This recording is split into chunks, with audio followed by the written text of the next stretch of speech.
Boa noite a todos. Espero que vocês estejam bem. Estamos iniciando, né, mais uma aula e agora estamos no capítulo 5, né, de Efésios. Na verdade, entramos no capítulo 6, né, e a gente já está ali no versículo 5 agora, né, no verso 5.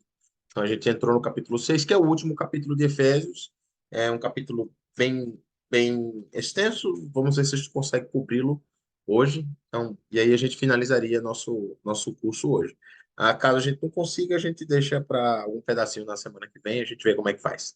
Mas, capítulo 6 verso 1, ele vai ter o desdobramento. Na verdade, no capítulo 5 do verso 22 em diante, vai ter aquela questão de se sujeitar uns aos outros no temor de Cristo, né? Então, ou em temor a Cristo, né? Por causa da autoridade de Cristo, a gente se sujeita uns aos outros, né? Então, esse é o ponto do texto, e aí ele vai fazendo os enfoques que ele acha necessário.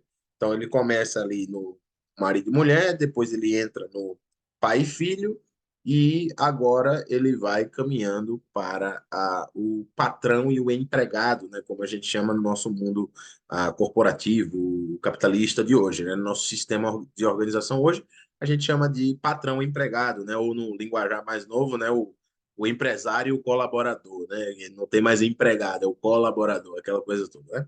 Então, ele vai dizer lá no verso 5 escravos. E aí é interessante porque a gente vê o texto como com os nossos olhos. Veja, ah, é- se você vai fazer um estudo aprofundado da Bíblia, é importante você entender o significado das palavras no seu respectivo contexto.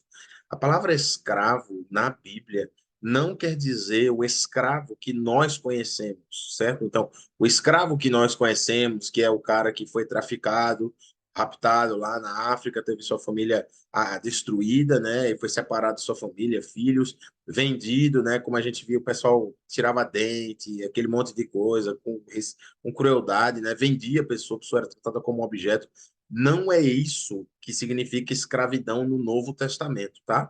No tempo do Novo Testamento, não tem nada a ver com esse tipo de escravidão. Escravidão neotestamentária tem mais a ver com a relação laboral. Então, geralmente, às vezes era por dívida, às vezes era porque a pessoa não tinha profissão, às vezes, enfim, porque acabou sendo julgado por outro povo e se tornou escravo, né? Então, é, ou contraiu uma dívida e não conseguia pagar, então trabalhava para pagar a dívida, mas era uma relação que não tinha espancamento, não tinha essa relação tão opressora, cruel como a gente encontra na nossa realidade de escravatura, né? Então, o regime de escravidão deles era uma parceria patrão-empregado, que o patrão fornecia comida, água, dinheiro, casa, aquela coisa toda, e o camarada trabalhava para pagar, para sobreviver aquilo ali. Então, ele não recebia nada nesse sentido, né? Mas ele recebia a moradia, a casa, a comida, aquela coisa toda. Então, é como hoje acontece em muitos lugares, né? Por exemplo, às vezes você vai para. Tem gente que tem um serviço hoje de. Para quem vai fazer intercâmbio e não vai por agência de intercâmbio, não tem muita condição e tal. Tem um negócio chamado au pair, né? Também tem o House Sitters, tem acho que é Dog Walker, são aplicativos que você consegue, por exemplo, ir para um outro país e você faz um serviço voluntário e aí você recebe a moradia para fazer aquilo ali, a comida, alguma coisa assim. Então, por exemplo, você vai para passear, né? Por exemplo, eu vou viajar e eu preciso de alguém que cuide dos meus cachorros, que leve para passear, que ponha comida, tal, tal, tal. Então eu faço um cadastro no aplicativo e aí a Elaine quer vir para aqui no Mato Grosso do Sul, mas ela não quer pagar a estadia. Ela não quer gastar com comida. Aí ela fica uma semana aqui na minha casa enquanto eu estou viajando, vai, sai para passear com os meus cachorros, faz tudo aquela coisa, e ela nem paga estadia, nem paga comida. Ela come o que tem na minha geladeira e tudo mais. Então, é mais um serviço de troca de favores nesse sentido. Agora, obviamente que a posição do patrão, a posição do senhor, a palavra aqui usada, né? Obedeçam a seus senhores, é, remete a essa coisa de hierarquia. O senhor manda e o escravo obedece. Então não é que o cara é escravo só porque ele quis, não tem o que fazer, acho que eu vou ali ser escravo, tudo mais. Não, é nesse sentido.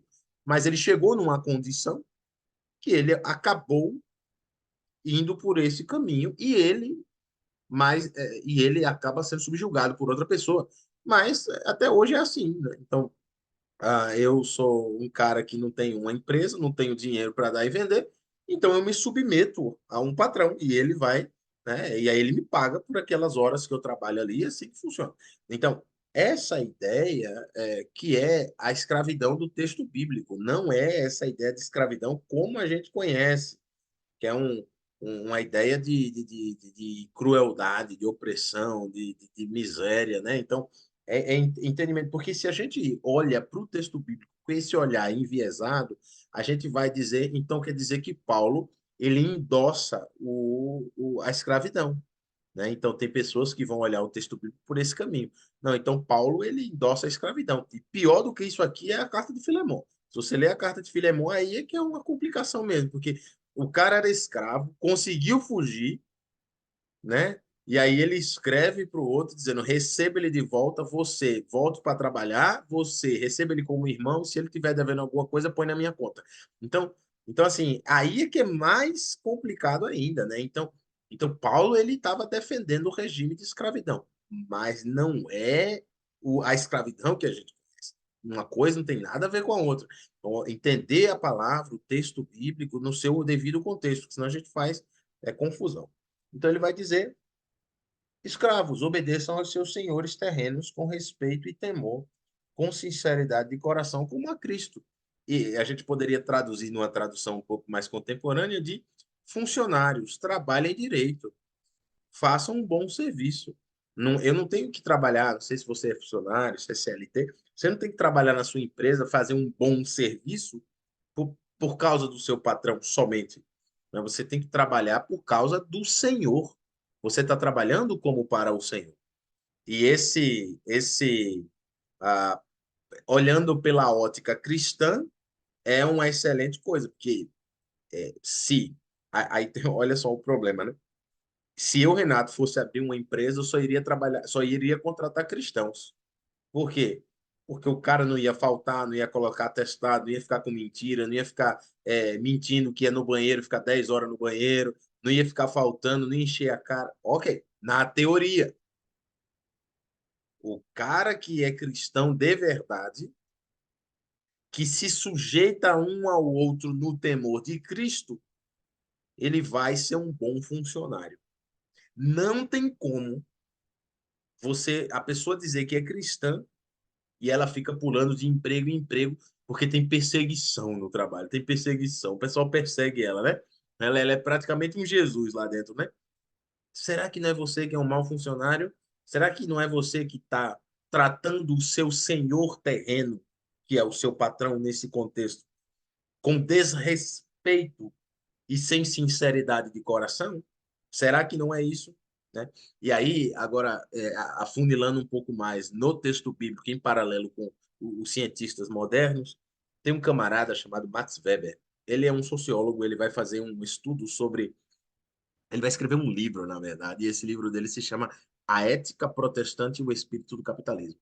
Então, ele vai mostrar como que a ética, especialmente protestante calvinista, vai moldar as sociedades na Europa, em especial de onde ele morava, ali na Alemanha, para fazer com que o capitalismo se apoderasse daquelas pessoas e eles usassem a ética protestante como uma maneira de continuar operando com o sistema capitalista. E é verdade. Nesse sentido, ele vai fazer isso em tom de crítica. Eu falo isso em tom de elogio. Ele fala, ó, tá vendo? O capitalismo pega os crentes, por quê? Porque o crente que Calvino ensina lá, o povo gosta tudo de trabalhar, o povo é tudo disciplinado, o povo é tudo organizado, o povo é tudo honesto. Então o capitalismo usa essa turma aqui e endossa esse comportamento da burguesia explorar o proletariado e tudo mais, que vai desembocar mais adiante em Marx, que Marx vai falar sobre a luta de classe e tal, tal, tal. Mas Weber vai fazer essa análise olhando pelo olhar da sociologia. Ele vai dizer, isso aqui é horrível. Só que se você olha pelo lado da teologia bíblica, você vai dizer, que bom, o cristão tem que sim A empresa que um cristão trabalha tem que ser uma empresa diferente. Tem que ser um ambiente de transparência, um ambiente que não tem fofoca, um ambiente que o cara é trabalhador, um ambiente que ele não atrasa, que ele é exemplo, né? Então, veja, ser cristão, ser discípulo de Jesus, é um estilo de vida. Não é que você vai no domingo no culto e pronto. Eu fui lá no culto e acabou. Você amém, aleluia, canta 3 louvores, ceia a oferta e vai embora. Não. Você é cristão no seu relacionamento com marido e mulher, você é cristão no seu relacionamento de pai para filho, você é cristão no seu relacionamento com o seu funcionário, com o seu patrão. O cristianismo é um estilo de vida. É uma pessoa que teve a sua natureza transformada pelo Espírito de Deus e agora vive de uma maneira diferente. Então ele vai dizer: o obedeça aos seus senhores. Obedecer ao Senhor, ao patrão aqui no sentido, é se sujeitar a Deus no temor de Cristo. Agora, então quer dizer que o patrão faz o que ele quer e pronto. Não, para isso existe a CLT, as leis trabalhistas, certo? Esse não é o ponto aqui. O ponto do texto é como que está o seu comportamento como funcionário. Você é aquele funcionário que entra já querendo meter um atestado, querendo sair, querendo faltar, né? Fica arrumando coisa para poder pedir demissão e para pôr a empresa na justiça. Você é desonesto. Como é que funciona? Esse é o ponto do texto. Agora, se o teu funcionário nega, vai contra as leis trabalhistas. Perdão, o teu patrão. Se o teu patrão ele te explora, se o teu patrão, aí você pula fora. Aí você pede demissão com todo respeito e sinceridade de coração. Olha, obrigado, mas não está dando e tudo mais, e parte por outro serviço e vai exercer o teu bom trabalho, o teu bom serviço, aquela tua aptidão, a tua habilidade em outro ambiente, no temor de Cristo, e você vai se sujeitar a ele. Agora, o contrário também funciona, né? Então, por isso que eu acho lindo a Bíblia. Por quê? Porque o camarada que é mais da esquerda, tipo Marx, o que que ele vai dizer? Acaba com o patrão, tá vendo? Esse texto aqui, por isso que não pode ter cristão. Porque esse texto aqui, o patrão já é miserável, ele já explora o funcionário. Aí pega um texto desse aqui, que manda o funcionário ser obediente. Se o proletariado que produz tudo, não tem nada, vive essa vida desgramada, e o patrão acaba com a vida dele, aí ele vai e se converte ao cristianismo. Aí acabou com tudo. Acabou com tudo. Por quê? Porque se ele está lendo um texto desse que diz que ele tem que se sujeitar ao seu patrão, aí acabou com tudo, né? Que é o que ele vai dizer, a crítica dele à religião é exatamente essa, né? Ele vai dizer que a religião é como uma,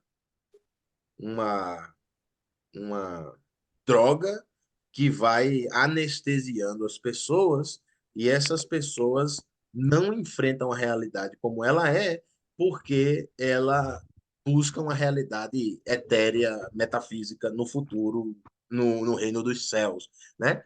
Então, por que que eu não vou lutar aqui para conseguir minhas coisas? Não, porque bem-aventurados os mansos, porque herdarão a terra, né? Então, veja, e ele vai usar, e aí os sociólogos vão por esse caminho aí, que é um caminho que eu acho equivocado, certo? Então ele vai por esse caminho, e aí vão usar alguns termos pejorativos, dizer como que a religião é o ópio do povo, enfim, aquela coisa toda.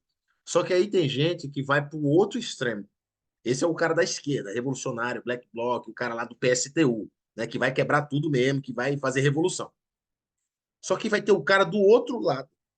O cara do outro lado é o cara da direita, liberal, do mercado. Aí o que é que ele vai dizer? Tá vendo aí? Tem que ser mesmo. O funcionário tem que. O cara que é louco para querer oprimir o cara, para querer oprimir o funcionário, ele vai achar esse texto uma maravilha. Ele vai dizer: tô puxando a sardinha pro meu lado. Tá vendo? Ó, se você é cristão, você tem que ser meu funcionário, porque olha só, com sinceridade e tudo mais. Aí ele puxa pro lado dele. Só que Jesus Cristo abraça as duas coisas pelo ensino. Ele diz: olha, você que é funcionário, trabalhe direito. Agora, você que é patrão, não ache que você pode explorar e fazer o que você quiser com o seu funcionário, não. Que conversa é essa de não dar dia de folga? Que conversa é essa que o cara não pode passar ano novo, família, aniversário da filha, da mulher? Que conversa é essa? Você tá achando que você tá... Quem você acha que você é? Então ele também ataca o outro lado nesse sentido para colocar todo mundo debaixo de Cristo. E aí ele vai dizer lá no versículo, ele vai dizer lá no verso 7. Sirvam seus senhores de boa vontade, como servindo ao Senhor e não a homens. Porque vocês sabem que o Senhor recompensará cada um pelo bem que praticar, seja escravo, seja livre. Ou seja, você é funcionário ou não é, tudo bem, vai lá e serve o Senhor. Aí olha o verso 9 que agora ele pega o outro lado, o lado dos senhores, né? Vocês, patrões, senhor, patrões, senhores, tratem seus escravos da mesma forma. Não os ameacem, uma vez que vocês sabem que o Senhor deles e de vocês está nos céus. E ele não faz diferença entre pessoas. Então ele vai dizer: ok, você sabe quem você é, não sabe? E você sabe quem Deus é, não sabe? Então trate a pessoa do jeito que ela merece ser tratada. Se o funcionário, o escravo, no contexto aqui, tem que servir ao patrão com sinceridade de coração, com a ele vai dizer aqui com não obedecendo, né? Fazendo de coração, servindo o seu senhor com boa vontade, né? Se é para fazer isso, o patrão tem que fazer a mesma coisa. Aí esse é o ponto do texto bíblico, né? Porque tem gente que é mais de um espectro político, puxa para um lado e vai dizer, tá vendo? Não dá para ir. E tem gente que é do outro lado e vai dizer, a Bíblia apoia a minha ideia. É porque lê o texto errado, lê o texto enviesado. Ele lê o texto querendo que o texto fale aquilo que ele quer. Mas, na verdade, Jesus coloca todos eles debaixo dos seus pés. E ele diz: sujeitem-se uns aos outros no temor de Cristo. O patrão se sujeita ao empregado. Isso só no reino de Deus, tá? Isso aí não existe em lugar nenhum do planeta Terra. Somente no reino de Cristo. Eu me sujeito a minha chefe é uma mulher, uma patroa. Então, eu me sujeito a ela. Não tem essa ideia de ela fazer o que eu quero. Não existe isso, pelo menos não no meu trabalho aqui, no meu trabalho secular, isso não existe. Isso só existe no reino de Deus, onde o maior sujeita ao menor, o menor sujeita ao maior, porque todos se sujeitam uns aos outros no temor de Cristo. E ele vai dizer: você vai ter que tratar bem o seu funcionário, porque quem vai resolver, quem vai acertar a conta contigo é Deus. Do mesmo jeito que você trata ele, Deus vai acertar contigo. Então fica esperto, fica ligado. E aí, isso aí é uma aplicação mais do que prática para todos nós. Se nós somos funcionários, se você está aqui e você tem algum tipo de emprego, olha, não fique fazendo de conta que trabalha. Não seja desonesto. Seja um bom funcionário. Você tem que ser o melhor funcionário da empresa. Por quê? Porque você é discípulo de Cristo. Você não mente, você não coloca atestado desnecessário, você não fica com fofoca, você não fica com falsidade, você não quer passar a perna em ninguém. Esse é o se sujeitar uns aos outros. Agora, se você aqui tem um negócio, você tem um pequeno negócio, uma empresa, tem um, dois, três, sei lá quantos funcionários, veja como você trata o seu funcionário. Se você está tratando ele com dignidade, se você está preservando aquilo que é a lei. Eu não estou nem entrando aqui no ponto de lei, tá? Ah, se você cumpre o que está na CLT ou não e tudo, nem vou entrar nesse. Isso é obrigação, é lei. Lei a gente cumpre. Lei a gente pode não gostar, a gente pode até achar ruim, mas a gente cumpre. Lei é lei. Agora, não estou nem entrando nesse ponto. Não é esse o ponto aqui, que eu não quero fazer comentário de o que é lei trabalhista, o que não é. Não é esse o mérito.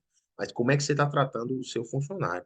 Como é que você está tratando aquele que é teu colaborador, aquele que está se sujeitando a você?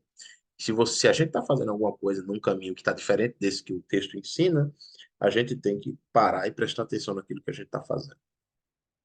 O texto segue e diz, verso 10, e é interessante o jeito que finaliza o verso 9, né? Porque ele não faz diferença entre pessoas, ou seja, se você é só funcionário e patrão aqui, porque lá para Deus é todo mundo igual, tá? Todo mundo é sujeito a ele, não tem isso. Então não vem com essa tua mania de grandeza, achar que não, porque eu sou patrão, porque eu sou não sei o quê, você vai dançar. Deus, ele não tem diferença entre pessoas, para ele todo mundo tá abaixo dele. E aí ele vai entrar no verso 10 e vai entrar num texto bem famoso, né? O texto da armadura de Deus, né? Aquela coisa de como Paulo vai exortar que os irmãos se fortaleçam, porque isso aqui é a reta final, a carta vai finalizar agora, e ele vai dizer finalmente, ou seja, em conclusão, em suma. E aí ele vai retomar aquilo que ele falou no capítulo 1. Lá no capítulo 1 ele foi falar que a gente está nas regiões celestiais em Cristo, né? No capítulo 2 ele falou sobre isso. No capítulo 3 ele vai falar sobre que o propósito da igreja, lá no verso 20, capítulo 3, verso 20, é propagar nas regiões celestiais a multiforme sabedoria de Deus, né? Para os principados e potestades nas regiões celestiais. Então, ele vai deixando essas pitadas no meio da carta, e agora ele vai retomar no capítulo 6 e vai dizer: fortaleçam-se no Senhor e na força do seu poder. Ele vai dizer lá no verso, finalmente fortaleçam-se no Senhor e no seu forte poder, como a NVI traduz, vistam, né, toda a armadura de Deus. E aí ele vai começar a falar da armadura de Deus para poderem ficar firmes contra as ciladas do diabo, né? Algumas traduções vão dizer ah, ah, para que vocês possam permanecer firme contra as investidas do diabo, né? Então, a a armadura de Deus é o que faz o cristão conseguir resistir a Satanás. Lembra? Tiago vai dizer isso. Ou é Pedro, acho que é Tiago, capítulo 4. Resistam o diabo e ele fugirá de vós. Agora eu tô perdido se é Tiago. E ele fugirá de vós. É Tiago, capítulo 4, verso 7, exatamente. Então, lá em Tiago, capítulo 4, o texto vai dizer isso. Se você resistir a Satanás, ele foge de você. Como é que você resiste a Satanás? O texto aqui de Efésios vai dizer, usando a armadura de Deus. Agora, mais uma vez, isso é o tema da carta, tudo está na região celestial. Essa armadura não é que você vai pegar uma uma roupa especial e vai se vestir disso daí. Não, é espiritual, né? E ele vai dizer, ah, pois a nossa luta não é contra seres humanos. Eu gosto da tradução antiga, ele diz não é contra carne nem sangue, né? Porque é o que vai estar literalmente lá no texto original, ele vai dizer o seguinte, tu teu prosdino mas sementa pros tu diabolo rotica este remi papagos raima caissarca, né? Não é contra sangue e carne. Tá literal. Mas o que que ele quer dizer, né? O que que isso quer dizer? Que é contra seres humanos. Então a NVI traduz, né, e põe essa ideia no texto. A palavra seres humanos não está no texto original. Mas é essa a ideia que o texto quer dizer. Então, é como a NVI tem essa tradução dinâmica, de equivalência dinâmica, ela pega a ideia do texto original e coloca, né? Então, a nossa luta não é contra sangue e carne, não contra a gente. Então, se fosse contra a gente, contra pessoas, aí beleza, você pega uma armadura mesmo, pega uma arma, pega uma lança, pega uma faca, sei lá o que você vai fazer, e vai brigar com as pessoas, né? Se for assim, se assim fosse. Mas esse texto está em sintonia com aquilo que Jesus conversa lá com Pilatos, e ele vai dizer: meu reino não é desse mundo. Então, as coisas de Cristo estão nas regiões celestiais. As batalhas estão nas regiões celestiais. Eu lembro de certa vez, quando eu estava começando com um evangelista, um irmão missionário que tinha muita experiência, né, muitos anos de trabalho missionário, aquela coisa toda. E nessa conversa nós estávamos falando e ele chegou e comentou comigo sobre ah, como muitas coisas acontecem e a gente leva para o pessoal. E eu fiquei, mas como assim, irmão? Ele fala assim, olha, quando o irmão chega lá e comete um pecado e fala isso aqui para você e e você não gosta, você fica emburrado com o irmão, aquela coisa toda. E fico, meio complicado. Ele falou, mas você está olhando para o lugar errado, né? Não é o irmão bem que está fazendo aquilo ali, né? Aquilo ali não que ele quis dizer que o irmão está possuído por Satanás, mas no sentido de que quem usa aquilo, o irmão fez besteira, falou besteira, agiu de maneira errada, mas Satanás usa aquilo ali para causar divisão, para causar problema, para causar contenda, para causar discórdia, para causar separação da igreja, para causar esfriamento espiritual. Então, toda vez que acontece alguma coisa, algum problema, alguma dificuldade, pode ser Deus provando, sim, claro, Deus envia provações, né? Mas, às vezes, Satanás, porque a igreja está nas regiões celestiais, como a gente já viu, Satanás usa essas coisas para nos tentar, para nos fazer cair, para tentar nos derrubar, e etc, etc. Então, Satanás usa isso. E aí ele diz: olhe para o inimigo certo. Você está achando que o seu irmão da igreja é o seu inimigo, que a sua mulher é sua inimiga, que o seu vizinho é seu inimigo, porque ele colocou o som alto. Não é ele. Ele não é cristão, ele está sob a influência de Satanás. evangelize-o, que ele vai parar de pôr som alto, porque Satanás vai cair. Lembra lá em Mateus, quando Jesus envia os seus discípulos para a sua missão? E aí ele diz: olha, vão lá, prega lá, aquela coisa toda e tudo mais. E os discípulos voltam todos animados, e olha, Jesus, nossa, foi muito legal. O pessoal lá, a gente colocava a mão e o pessoal curava, a gente expelia demônio e tudo mais, aquela coisa toda. O que que Jesus fala para eles? Jesus diz: eu via Satanás caindo do céu. Né? Então, o que que ele quer dizer? Eu via o reino de Satanás perdendo quando vocês iam para lá e evangelizavam alguém, quando vocês curavam alguém, quando vocês expulsavam um demônio, o reino de Satanás era diminuído. Ele estava, como ele diz, o próprio Cristo diz, né? Eu vou agora ser julgado e o príncipe desse mundo, né? Então, Satanás é aquele que ele é o sem terra, né? Ele invadiu essa terra aqui, diz que a terra é dele, né? E ele vive aqui como se fosse, mas vai chegar uma hora que vai ter uma reapropriação de posse, né? Que Deus vai vir, vai acabar com a raça dele, e ele vai ser expulso, né? Junto com os seus anjos e vão para o lago de fogo de enxofre. Mas ele vai dizer: você está focando no inimigo diferente. Lembra? O cara expulsava um espírito imundo e Satanás perdia. Ele evangelizava alguém e Satanás perdia. Ele curava alguém e Satanás perdia. Ou seja, o que a gente faz no plano espiritual, nas regiões celestiais, a gente vai se munir, vai se vestir da armadura de Deus e vai acabar com o diabo. Porque a nossa luta não é contra a gente. Nossa luta é contra as autoridades, os príncipes, é como ele chama aqui, os principados e potestades nas regiões celestiais. Eu vou parar 10 segundos, preciso pôr meu notebook para carregar aqui, tá? A bateria bem baixa. Rapidinho.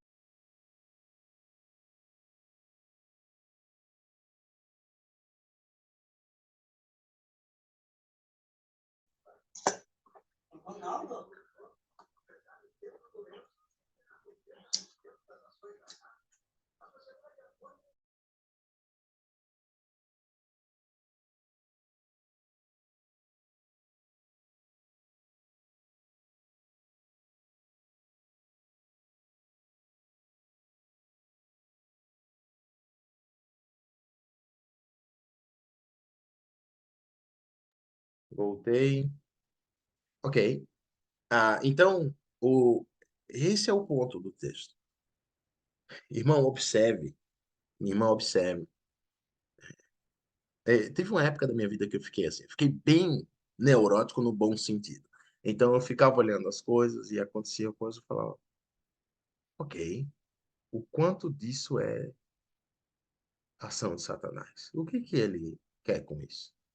Né? Porque o texto de Pedro vai dizer que o nosso inimigo fica ao nosso derredor buscando nos tragar, né? Como um leão, né? Ou seja, eu estou aqui e Satanás está em volta de mim.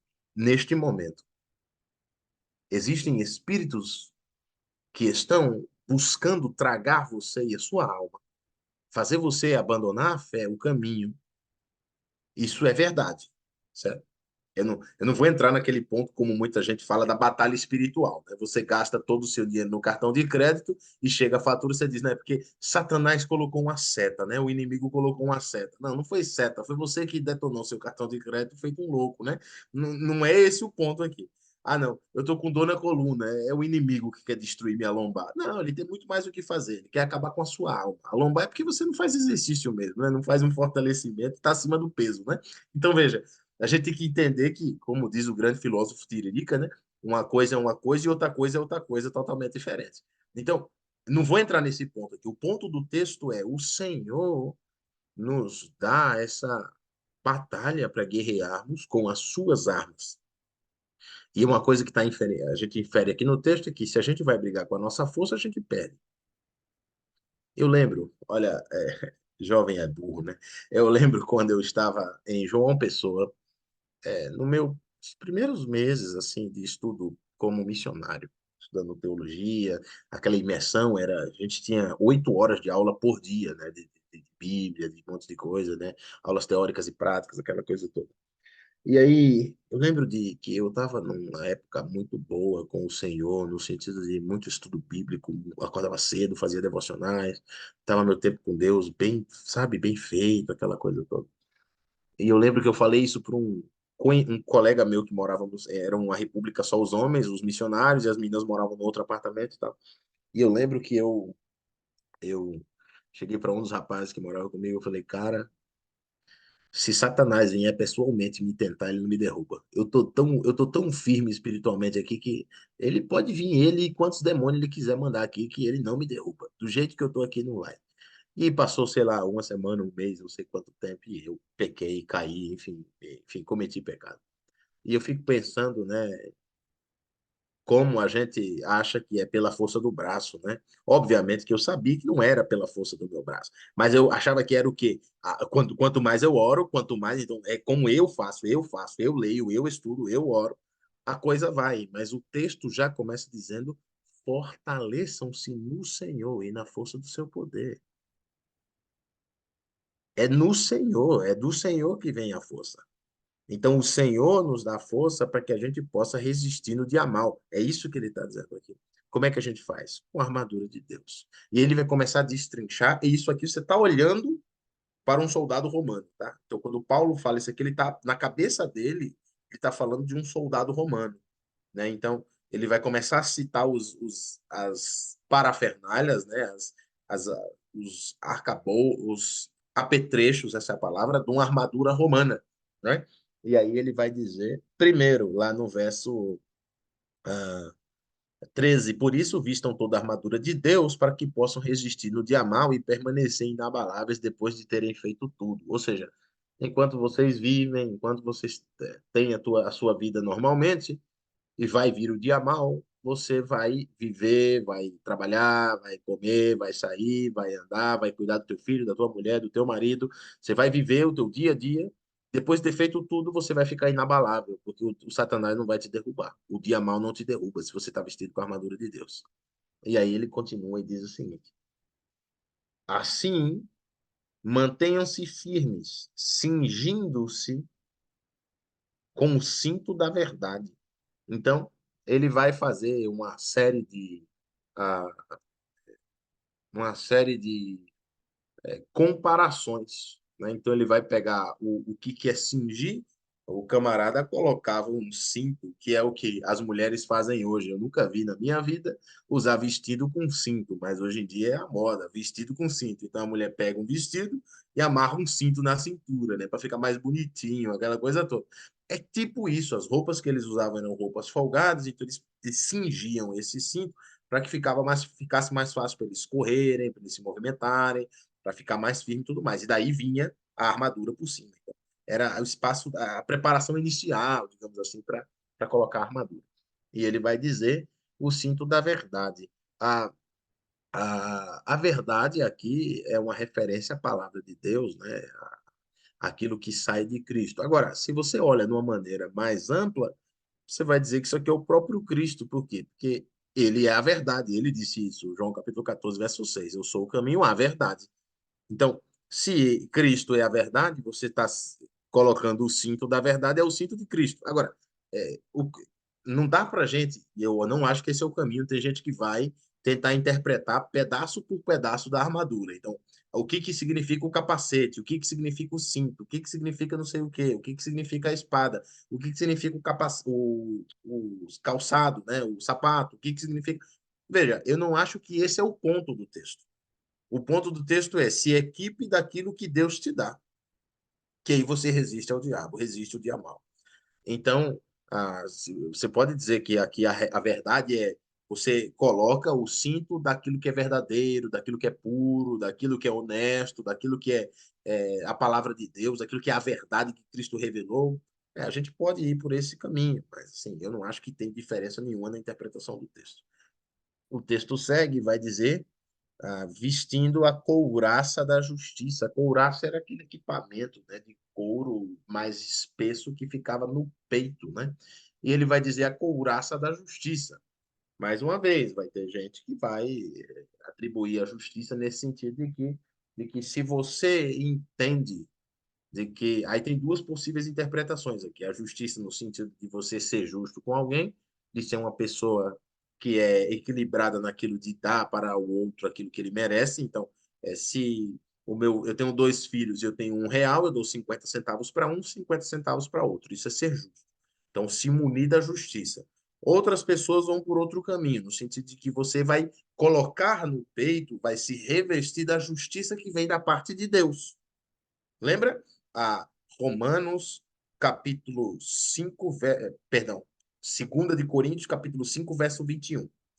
Aquele que não conheceu o pecado, Deus o fez pecado para que nele fôssemos feitos justiça de Deus, né? Então, Romanos capítulo 3 vai tratar sobre isso, né? Romanos capítulo 6 vai tratar sobre isso. Então, a justiça redentora, a justiça legal da parte do Senhor, a gente a, a, se apodera dessa justiça que vem de Deus e a gente vai resistir o diabo. Porque o que que acontece? Eu acho que esse é o caminho de interpretação melhor, tá? Eu não acho que tem a ver com ser justo no sentido da praticidade da coisa. Eu acho que tem a ver com a justiça que vem do Senhor. Por quê? Porque aqui é uma resistência contra Satanás. E o que que Satanás ele faz? Ele acusa, ele mente, ele engana, ele é aquele que aponta.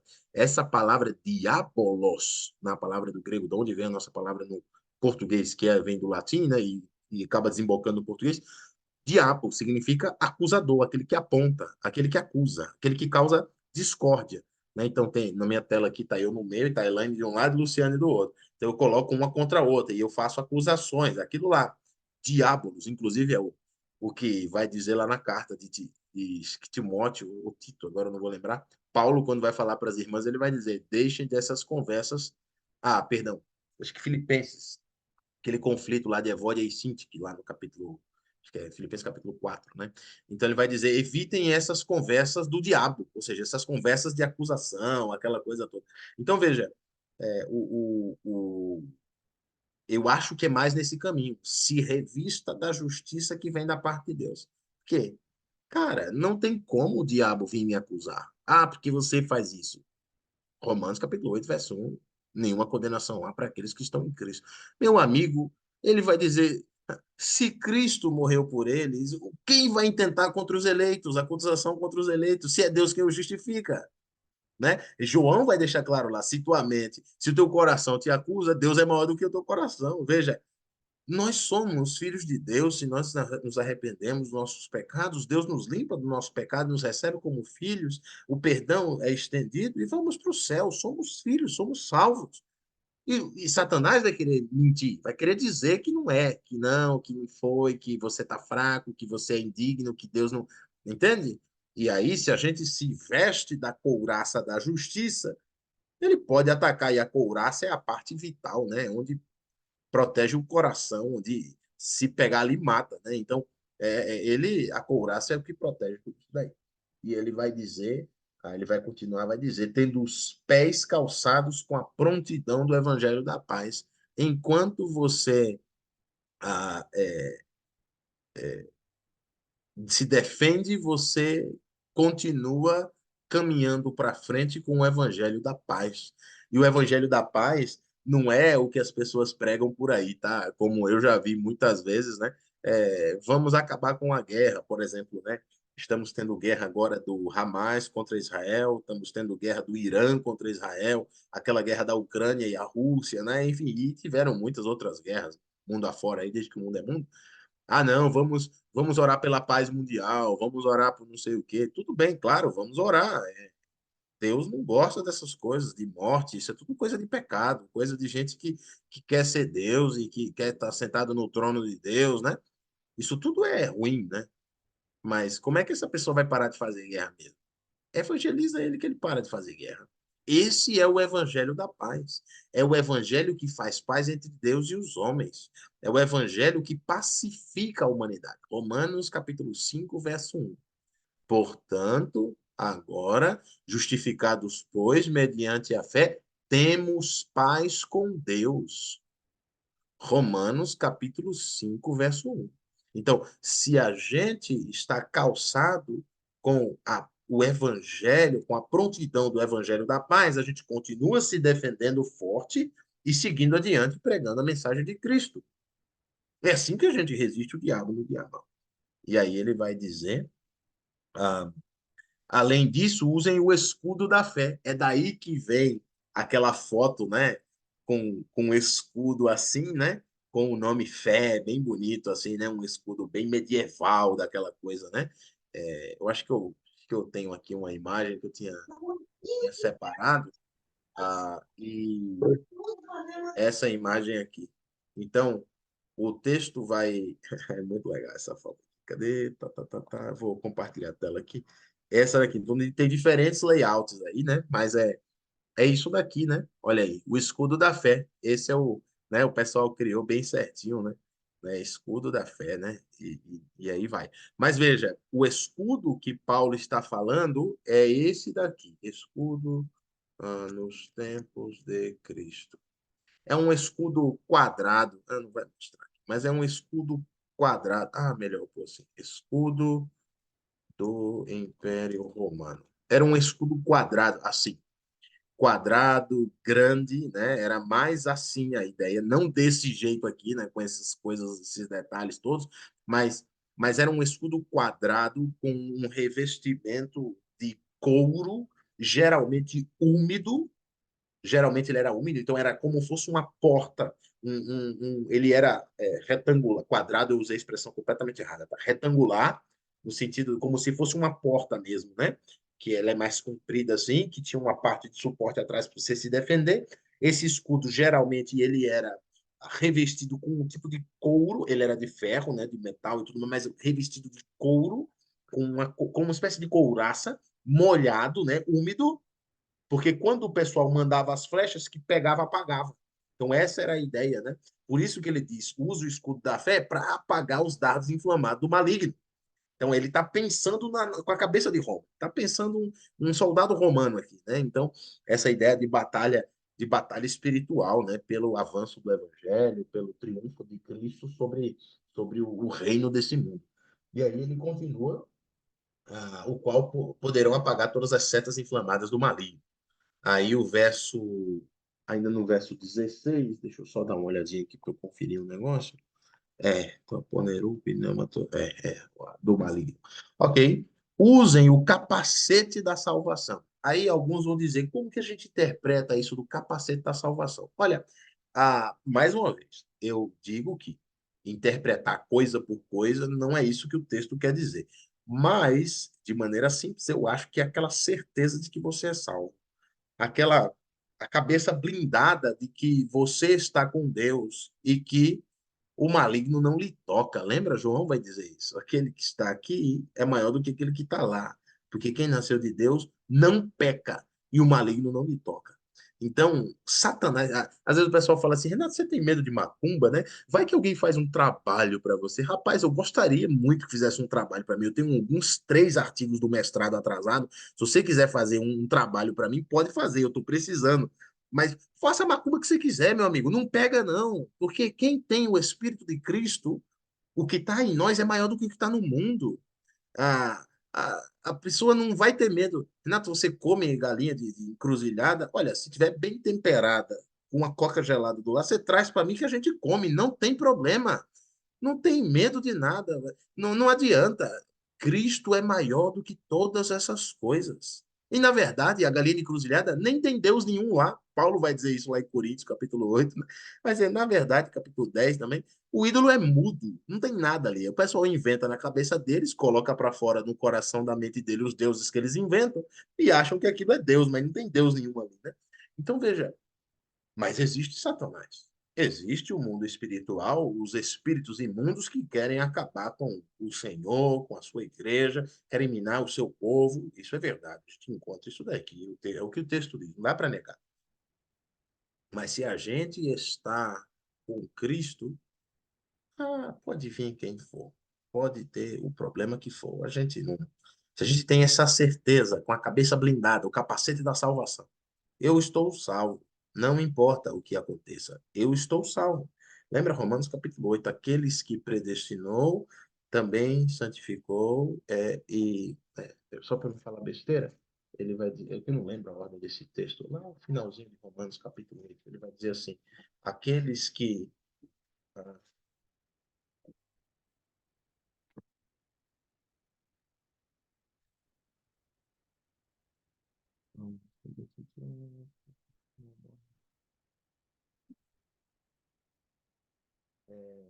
Romanos 8:30. E aos que predestinou também chamou, e aos que chamou também justificou. E aos que justificou também glorificou. Não tem erro. Não tem erro. Quem foi chamado por Cristo e nasceu de novo vai para o céu. Não tem como. Não tem erro. Se você persevera, se você permanece no caminho de Cristo, vendo uma vida em comunidade, uma vida de discipulado, uma vida de imitação de Cristo, uma vida de serviço a teus irmãos, uma vida usando os dons que ele te deu para a edificação dos santos, uma vida pregando o evangelho, não tem como. Ele já disse isso lá no capítulo 1, verso 13. O Espírito que selou vocês para o dia da redenção. Está pago, o ingresso está comprado, é só esperar o dia, a gente vai para o céu. Se a gente tem essa cabeça blindada, que eu acho que essa é uma possível interpretação para o capacete da salvação, e aí vem o o lado de atacar também, né? Que é a espada do Espírito. Aí esse é o único que ele foi bonzinho com a gente, que ele deu a interpretação. O resto a gente está tudo tentando entender a interpretação, né? O que será que é o capacete? O que será que é o escudo da fé? O que será que é não sei o quê, né? Aí ele diz, a espada do Espírito é a palavra de Deus. Aí, ufa, fica mais fácil. Então, a palavra de Deus é aquilo que a gente usa para atacar as pessoas. Mas lembra, não é para atacar as pessoas, porque a nossa luta não é contra a carne nem sangue. É para você atacar Satanás. Tem um texto que eu acho extraordinário. Olha lá, 2 Coríntios.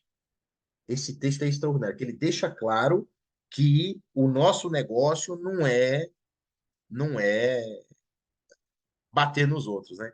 Então tem gente que ele é o gladiador de Cristo. Ele pega a Bíblia para sair trucidando os outros por aí, é, maltratando as pessoas, né? Falando coisas, né? Ofendendo outros. Não é bem por aí. Olha lá no Coríntios, capítulo, 2 Coríntios, capítulo 4, ah, versículo.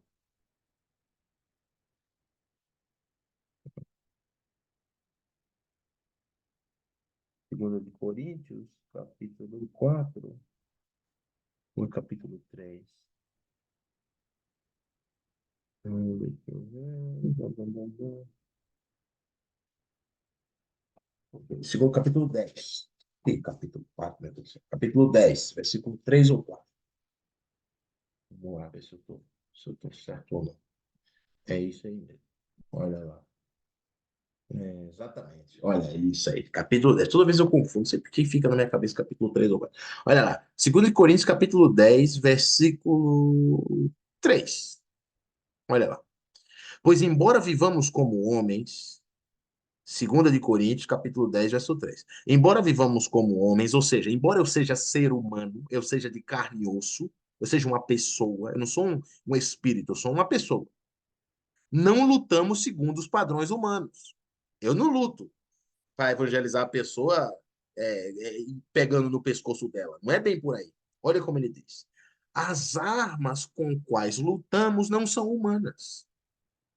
Ao contrário, são poderosas em Deus para destruir fortalezas.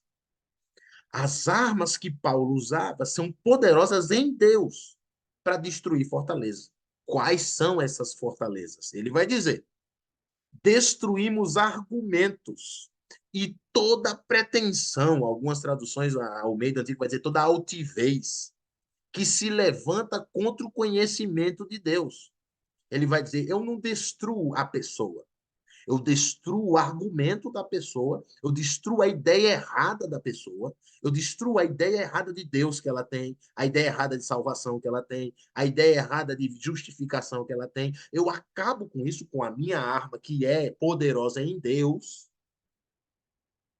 E aí o que é que ele faz? Aí esse é o trabalho de alguém que evangeliza, tá? Alguém que evangeliza, o trabalho é esse aqui, tá? Se alguém te perguntar um dia, qual que é o trabalho de uma pessoa que faz evangelismo? É isso daqui.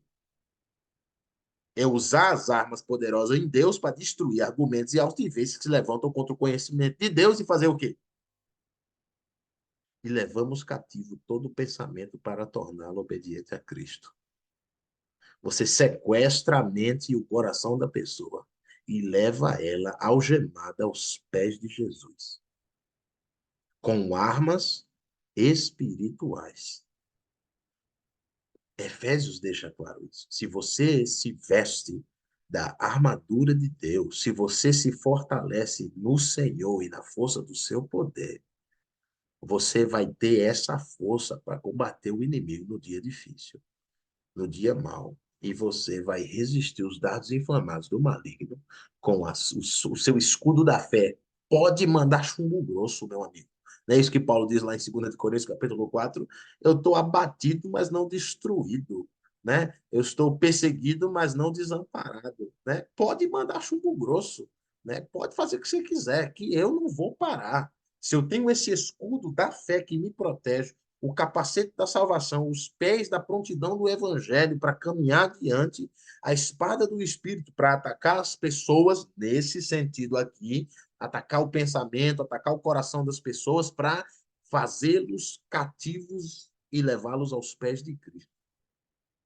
Se a gente faz isso, aí a gente chega lá no caminho final, e ele vai dizer como é que a gente faz isso? Orando todo o tempo no Espírito. Não tem como se vestir da armadura de Deus se você não está orando todo o tempo no Espírito. E como é que ora todo o tempo no Espírito? Aí o cara que é mais pentecostal vai dizer: olha só, tá vendo? Tem que orar em língua, tem que fazer não sei o quê. Não é isso que o texto está dizendo. Orar no Espírito, toda oração é no Espírito. Toda oração é no Espírito. Tem como você fazer uma oração sem ser pelo Espírito? Não. Toda oração é pelo Espírito de Deus. Mas orando todo o tempo no Espírito, aqui é sintonia com aquilo que ele diz em Tessalonicenses capítulo 5, verso 17, orar sem cessar. Como é que a pessoa ora sem cessar? Eu estou dirigindo, não tem como orar. Eu estou sentado cozinhando, tem como orar? Eu estou com meu filho brincando no parque, será que tem como orar? Eu estou no trabalho, será que tem como? Tem como orar. Orar o tempo inteiro no Espírito. Se a gente está o tempo inteiro em sintonia com o Senhor, orando, não precisa abrir a boca, fazer ajoelhar, cruzar as mãos, dizer Senhor, pelo amor de Deus e tal, tal, tal. Não. Orando no teu coração, conversando com o Senhor, em silêncio, no teu pensamento, né? Orando em espírito. Se você faz isso, você vai é, orando e súplica. Eu gosto da NVI. A NVI põe uns negócios bem legais. Vocês colocam, orem no espírito em todas as ocasiões. A Almeida Antiga traduz, orando todo o tempo no espírito, né? Em todas as ocasiões, tem essa diferença. Mas é isso, orar o tempo inteiro. Estejam atentos e perseverem na oração por todos os santos, ou seja, por todo mundo. Ore por você e ore por todos os seus irmãos, por todos aqueles que estão espalhados, Brasil e mundo afora, que são parte da família de Deus. Orar por eles, para que eles também possam resistir. E aí, no final, ele pede para orar por ele. Ele lembra? Se você agora vamos voltar lá na aula número 1, Paulo estava preso, lembra? Estava preso. Então ele falou: olha, ora por mim também, que esse velho aqui está precisando de oração. Né? Ora por mim, que eu tô passando dificuldades, né? E ele vai dizer: orem também por mim. Para quê? Para que César me solte logo, para que eu possa. Não. Para que quando eu falar, seja me dada a mensagem, a fim de que destemidamente torne conhecido o mistério do Evangelho. E o mistério do Evangelho é o que? Ele já falou, o mistério do Evangelho, né? Que Deus juntou judeu e gentil num povo só, que Deus entregou o Espírito, que ele selou a gente, tudo ele já falou. Lembra? Eu já disse isso nas aulas. Sempre que o Novo Testamento fala de mistério, foi revelado. Então, o mistério do Evangelho já foi revelado, pelo qual eu sou embaixador preso em correntes. Então, Paulo estava preso. Esse aqui é um versículo que mostra textualmente que Paulo, quando escreveu essa carta, estava preso. Orem para que, permanecendo nele, eu fale com coragem como me cumpre fazer. Não tem vaga para covarde no cristianismo. No discipulado, na vida cristã, não tem vaga para covarde. Inclusive, Apocalipse vai dizer isso. Os covardes, os tímidos, é a palavra usada lá. Os covardes não herdarão o reino dos céus. Tíquico, o irmão amado e fiel servo do Senhor, ele vai fazer algumas saudações, né? E aí você pode encontrar um pouco sobre Tíquico. Eu não coloquei aqui, mas você pode caçar lá em Colossenses capítulo 4, verso 7, também lá em 2 Timóteo capítulo 4, verso 12. Lembra? Ele diz, inclusive Tíquico abandonou ele, né? Aqui ele escreve dizendo que Tíquico, mandando saudações para Tíquico, né? Como que Tíquico está com ele, né? Então, é, ele vai dizer assim, ó, Tíquico, irmão amado e fiel servo do Senhor, lhes informará tudo para que vocês também saibam a, qual é a minha situação e o que estou fazendo. Então, ao que parece, esse Tico tinha contato com Paulo e ele ia para Éfeso, né? Então, ele ia explicar todos os pormenores de como que Paulo estava, aquela coisa toda. Só que ele abandonou Paulo, né? Lá em Tessalonicenses 4 vai dizer que ele crescente foi para Dalmácia, somente Lucas estava com ele, né? Ele vai dizer que Demas amou o mundo, amou o presente século e se foi para Tessalônica, o outro foi para não sei para onde, o outro foi para não sei para onde. Tíquico foi um desses que abandonou Paulo. Então, entre a primeira e a segunda prisão dele, que aqui é 62 depois de Cristo, e a segunda prisão é 67 depois de Cristo, então, essa prisão aí, entre esse tempo, Tíquico abandona o caminho. Tíquico larga a toalha, né? Ele joga a toalha fora, né? Então, para que saibam como estamos e que eles os encorajem. Paz seja com os irmãos e amor com fé da parte de Deus Pai e do nosso Senhor Jesus Cristo.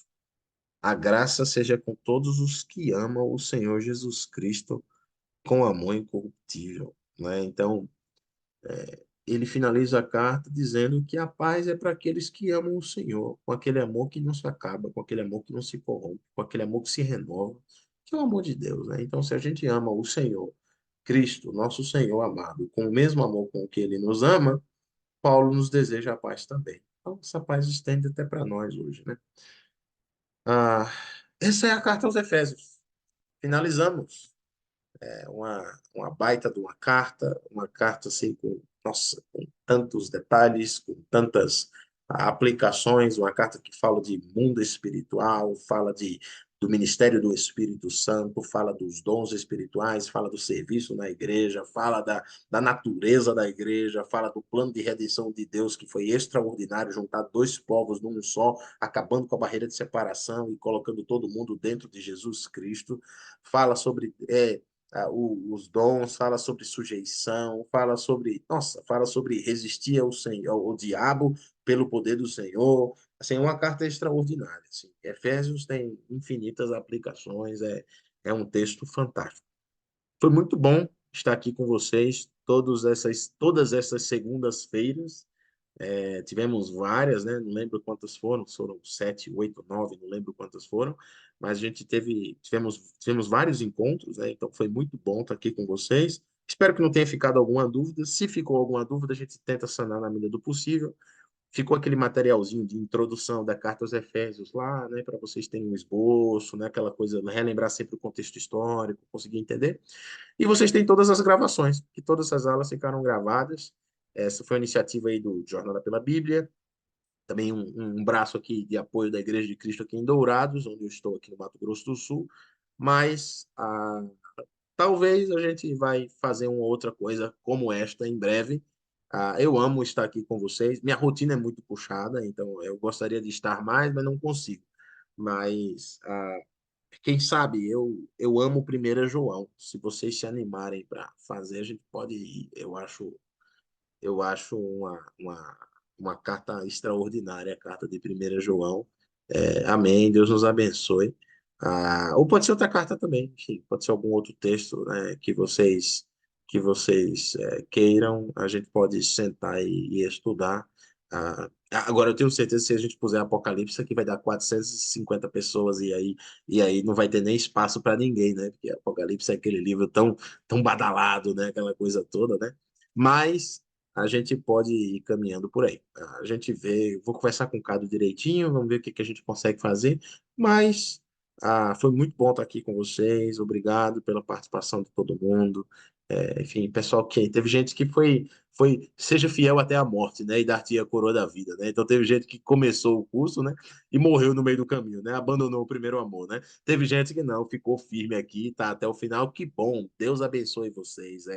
É para isso que a gente quer que a palavra do Senhor seja pregada e as pessoas conheçam sem nenhum viés. Isso a gente prega lá no Jornal pela Bíblia, né? E essa é uma tradição das igrejas de Cristo, que é pregar a palavra de Deus sem um viés de algum tipo de igreja.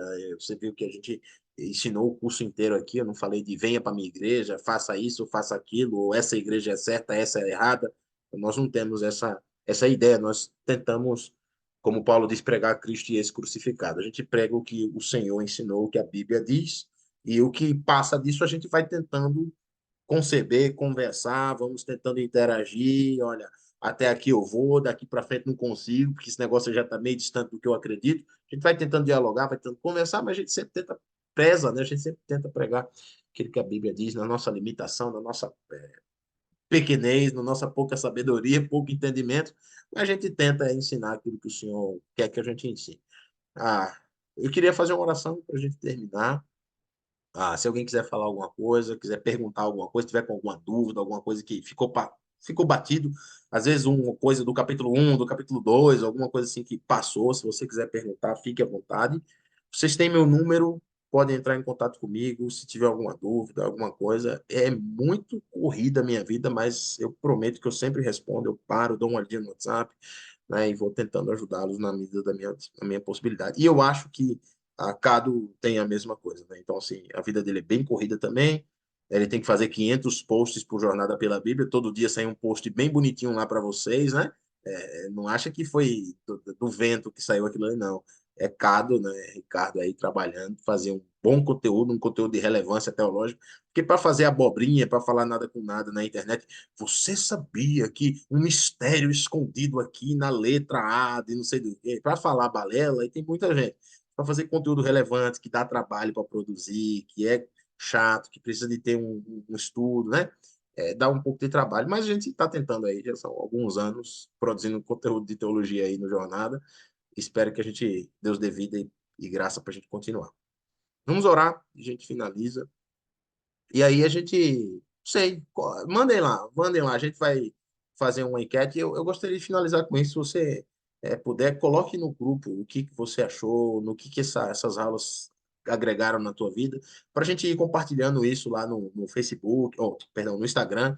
E aí talvez a gente pense em alguma outra coisa mais adiante, né, para talvez um novo curso, enfim, já estava falando com o Cado, eu falei, Cado, eu gostaria de ensinar João primeira de João, né? Porque se for o Evangelho de João, a gente fica aqui até Jesus voltar, porque, pelo amor de Deus, do jeito que eu gosto de versículo por versículo, João tem 200 e tantos versículos, a gente vai ficar aqui pro resto da vida, né? Mas talvez a carta de 1 João, ele já deu várias ideias, ele falou, ó, a gente pode mexer com slide, fazer isso, fazer aquilo, tal, tal, tal. Então, ele mexe muito bem com essa parte gráfica. A gente está pensando, vamos ver, vai depender muito também da demanda, né? Se o pessoal pedir, a gente dá um jeitinho para se organizar para fazer. Vamos orar. Senhor amado, obrigado, obrigado por esse momento, obrigado por essa oportunidade que o Senhor nos deu de estudar a tua palavra, obrigado por essas segundas-feiras maravilhosas, que foram várias, agora já não sabemos mais se foram 8, 9, 10, não lembramos, mas vários momentos, várias segundas horas estudando a tua palavra, que é poderosa, que, como esse texto aqui fala, que é a espada do teu espírito, é aquilo que a gente usa para atacar Satanás, para atacar esses pensamentos, essas ideias erradas sobre o Senhor, que se levantam contra o teu conhecimento, o conhecimento do Senhor.